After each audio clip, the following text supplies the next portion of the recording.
Hello, Cancer, Sun, Moon, Rising, and Venus signs. Kamusta kayo? Saan po nasa mabuti kayong kalagayan?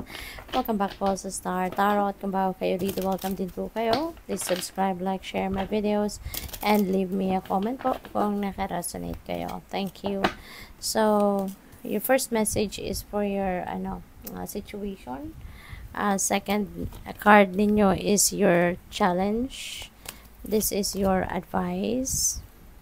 And this is your outcome. Ayan. So, yung situation ninyo sa ngayon, Tower energy, which is change, no? So, pwedeng magulat kayo rito sa pwedeng mangyari sa buhay ninyo, no? Hindi naman necessary na sa lahat ng area of life, but there are siguro certain area of life na pwedeng magkaroon ng shake-up dito sa buhay ninyo, Cancer.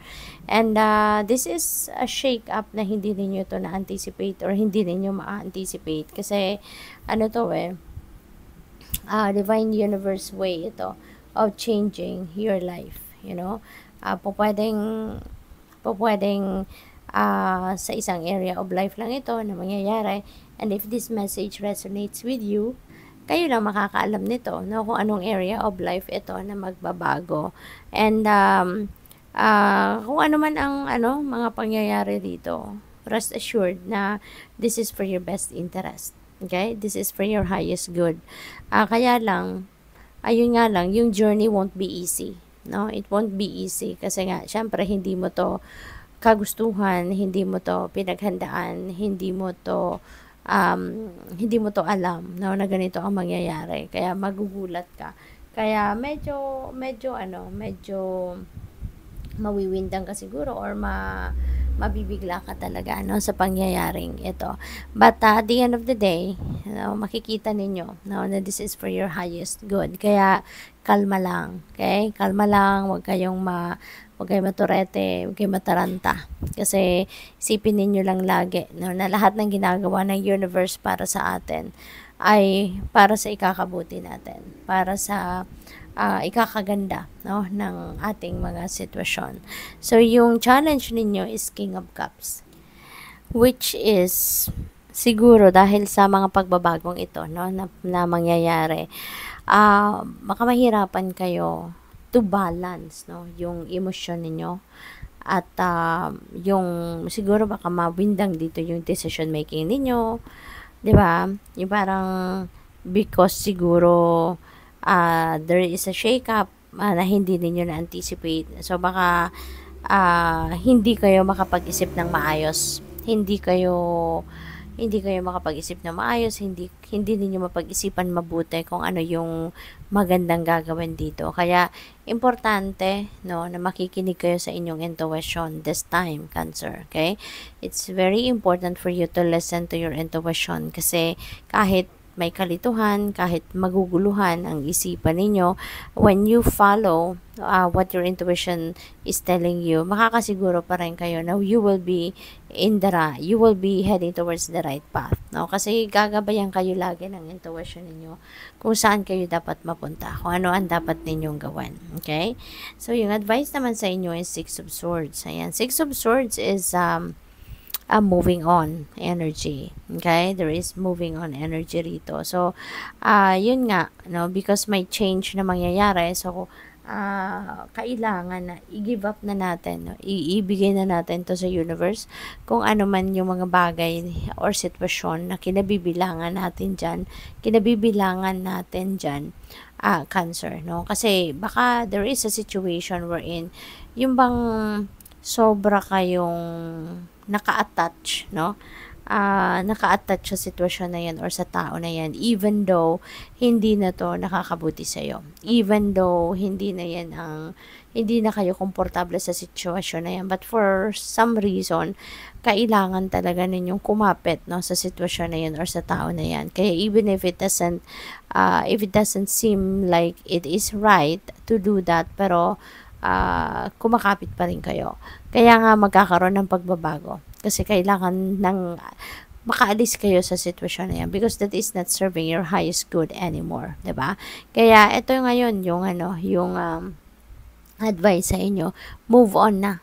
Okay? I-give up mo na yan. Move on na kayo. Meron ng mga pagbabago na mangyayari, mag-unfold sa buhay ninyo. Kaya doon na kayo mag-focus sa kung ano ang meron sa ngayon. Kung ano yung kung ano na or kung saan na kayo dadalhin ng situation na to, doon na kayo mag-focus and do not be trapped na doon sa kung ano man ang situation na iyan, no, na talagang kinakapitan ninyo pa, no, ng sobra-sobra. Okay? It's time for you to move on from that. It's time for you to release yourself from that anymore so that you can start a new life, a life that is way better than that, no? Sa yung outcome ninyo is 7 of Pentacles. So, lahat ng pagsisikap ninyo rito, lahat ng effort na gagawin ninyo rito, nasa pagbabagong ito na you are going to try na makasabay ka sa pagbabagong ito, you're going to try to align your thoughts, your feelings, your emotions, no, yung decision, yung disposition ninyo, you're going to try hard to align with these changes, no? At lahat ng effort na gagawin mo na yan, lahat ng adjustment, lahat ng pagbabago na pwede mo ring gawin, ano, sa buhay mo rito, in this case, magbubunga din yan, no? It will have a positive outcome. Kaya matuto din kayo maghintay kasi hindi rin lahat na kumbaga ini-envision ninyo na gusto ninyo maging resulta ay yan ang mangyayari. So, just surrender, no? I-offer nyo na lang lahat yan sa Panginoon. Kagustuhan niya yan na pagbabagong yan ang mangyayari sa buhay mo. So, sumunod ka na lang, kumbaga, sumabay ka na lang sa agos ng buhay. No? Kasi yung tiyaga, yung hirap din na gagawin mo rito sa pag-a-adjust sa mga pagbabagong ito, it will pay off in God's perfect time. Okay? So, tignan natin kung ano pa yung mga mensahe para sa iyo rito, Cancer.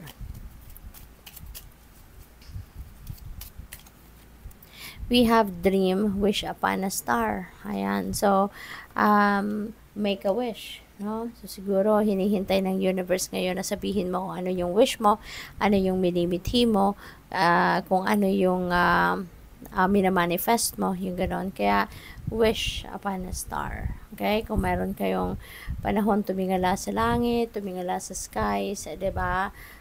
Sige na, sabihin mo na kung ano mga wishes mo, ano yung mga heart's desires mo, ano yung mga gusto mo na makamit, no, sa buhay ninyo. Alright?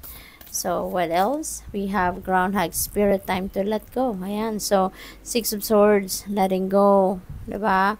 So, it's time to let go. Huwag ka nang kumapit pa ng mahigpit dyan sa kung ano man ang bagay na talagang kinakapitan ninyo because, no, alam mo naman na hindi na to nakakabuti para sa'yo.